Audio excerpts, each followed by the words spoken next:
Parade KPP dan Arif Yohamart. Judul, Petaka Pulau Hitam. Genre, horor. Penulis, Titus Artemius. Jumlah kata, 1010 kata. Chapter 4. Andra yang menatap ke bawah menjadi sangat terkejut. Sosok perempuan yang semalam mendatanginya, kini terlihat lagi.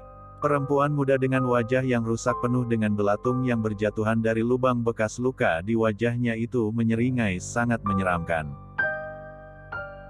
Tubuhnya yang seolah-olah muncul dari dalam tanah, mencengkeram kaki Andra dengan kuku-kukunya yang tajam dan berwarna hitam, menarik paksa kaki Andra yang membuat Andra tak bisa bergerak sama sekali.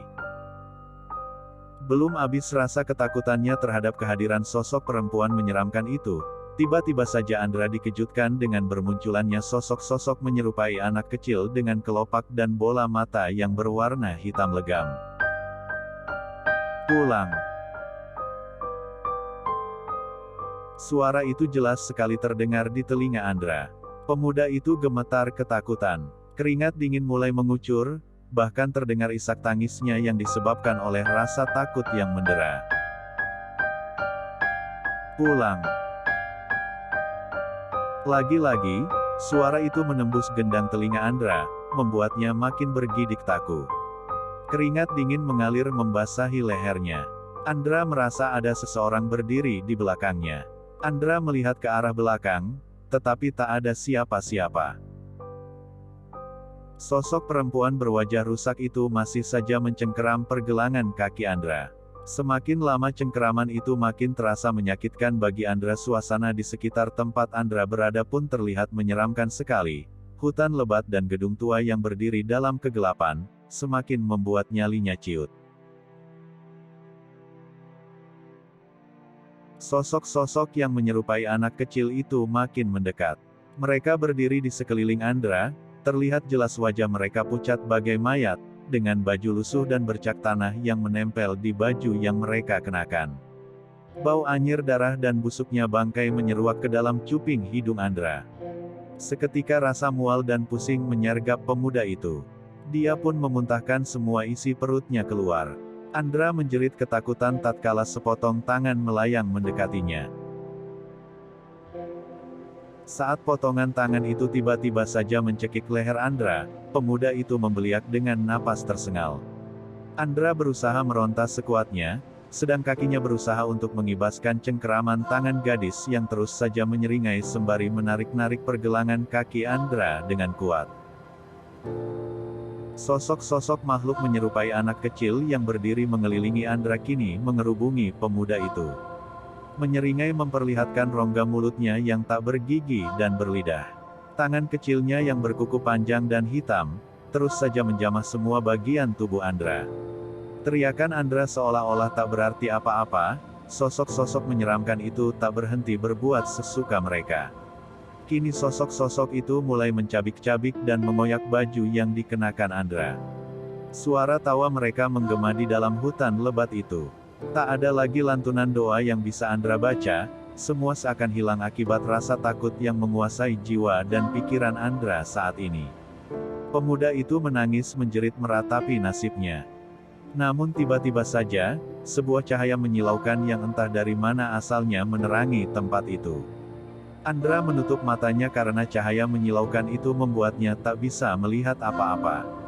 Saat Andra membuka matanya, pemuda itu benar-benar terkejut setengah mati. Antara percaya dan tidak percaya, Andra mengucek matanya berulang kali, dan mencubit lengannya. Semua bukan mimpi.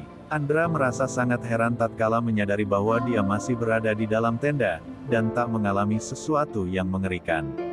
Apakah aku bermimpi? Apakah semua yang terjadi adalah halusinasiku sendiri yang terlalu takut dengan tempat ini?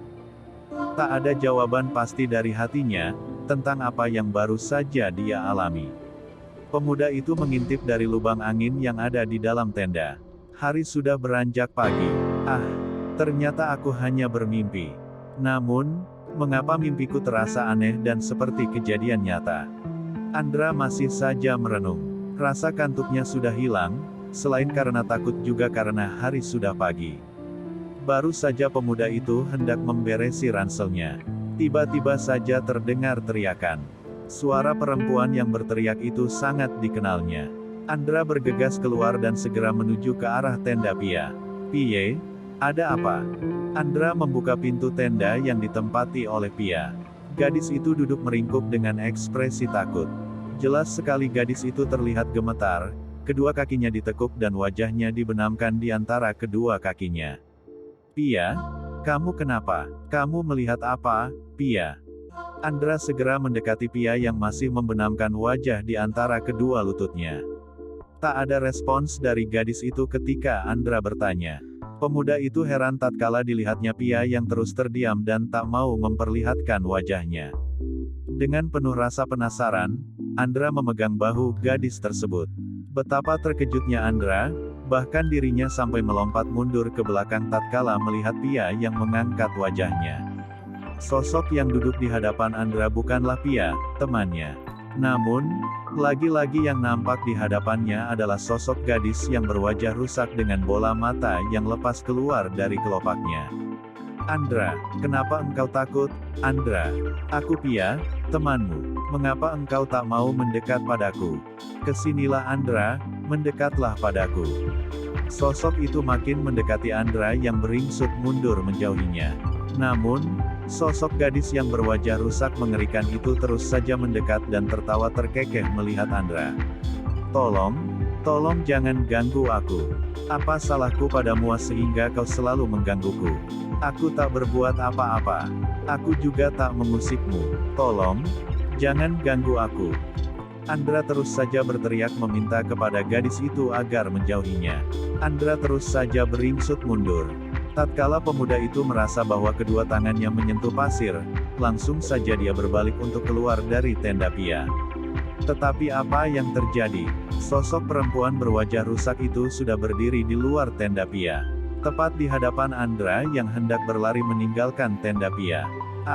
Ampun, jangan ganggu aku, tolong. Aku ingin pergi dari tempat ini, tolong lepaskan aku, biarkan aku pergi." Sosok itu seolah tak peduli dengan teriakan Andra. Kemanapun Andra coba berlari, sosok itu selalu saja mengikutinya. Tak terlihat sama sekali keberadaan Panca, Ayu, dan Pia di tempat mereka mendirikan tenda. Seolah-olah ketiga temannya lenyap di telan bumi. Andra terus saja meratap dan berteriak meminta tolong, akan tetapi tak ada satupun temannya yang hadir untuk menolongnya. Berkali-kali pemuda itu jatuh berguling-guling di pasir pantai demi menghindari sosok hantu yang terus saja mengejarnya. Pulau Hitam, pulau yang terkenal dengan keangkeran dan juga kemisteriusannya, senyatanya menjadi pulau yang memberikan malapetaka bagi Andra. Pemuda itu terus saja berlari dan tak sadar bahwa dia semakin mendekati bibir pantai. Cuaca yang semula tenang dan tak ada badai, tiba-tiba saja berubah menjadi gelap dan turun hujan deras. Laut yang semula tenang menjadi bergejolak. Ombak yang semula kecil seketika pula berubah bergulung-gulung. Tanpa sadar, karena dicekam rasa takut yang tak bisa hilang, Andra berlari ke arah ombak yang datang. Bersambung dulu ya, sahabat Arif Yohamar. Jangan lupa klik tombol like, komen dan subscribe. Terima kasih.